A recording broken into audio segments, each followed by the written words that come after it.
Сізге ең қатты ойын жеңіске жетеді, осы қыз жеңіске жетеді, мен білемін. Бір шапалақ бар қыздарға. Ал енді қыздар жеңіл қылып жүрмейік. Ойын ойнаймыз ортада. Жеңген командаға сыйлық бар. Жеңілген командаға сыйлық жоқ. Қыздар түсінікті ме? Жеңуге атсалысайық.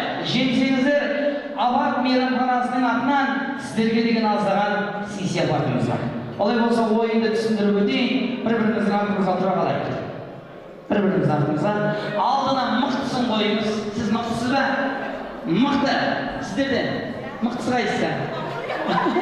Олай шапалақ ұрып қояйық. Жігіттер, қол соғайық қыздарға.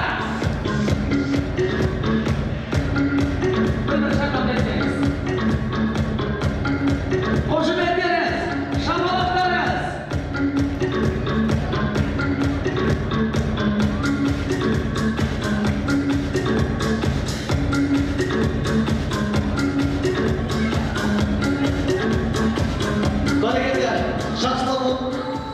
Кешке атсалсайық, бұл жақта шатақ жоқ, сіздер жақсылап ойнаңыздар, мен ұятты қалдырып қоймаңыздар. Жеңіл қалмайық.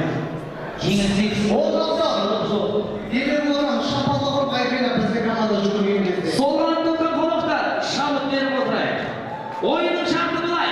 Мен қазір 1-2-3 дегенде мына командадан сіз, мына жақтан сіз. Қолда шар, ортада табурет бар. Жүгіріп барамыз да табуреттегі шарды қоямыз, бұрыламыз, тақ отырып жарамыз. Жеңген командаға сыйлық бар. Берілмеңіз енді. Дайынсыз ба? Аяқ киім шешіп тастаңызшы, пожалуйста. Шешіңіз аяқ. Жеңу керек бізге. Қошемет көрсетіп қояйық қыздарға. 2 жарым.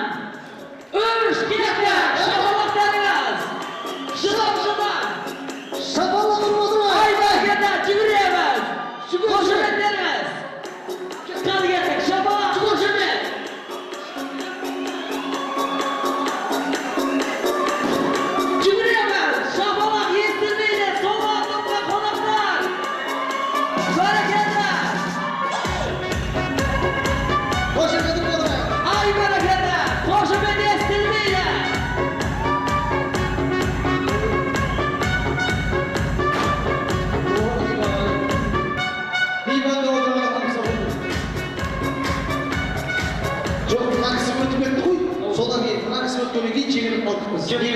Жеңіске осы кісі жеткізетінін біліп, мен әдейі осы кісіні шығарып алдым. Шапалақ ұрып қояйық!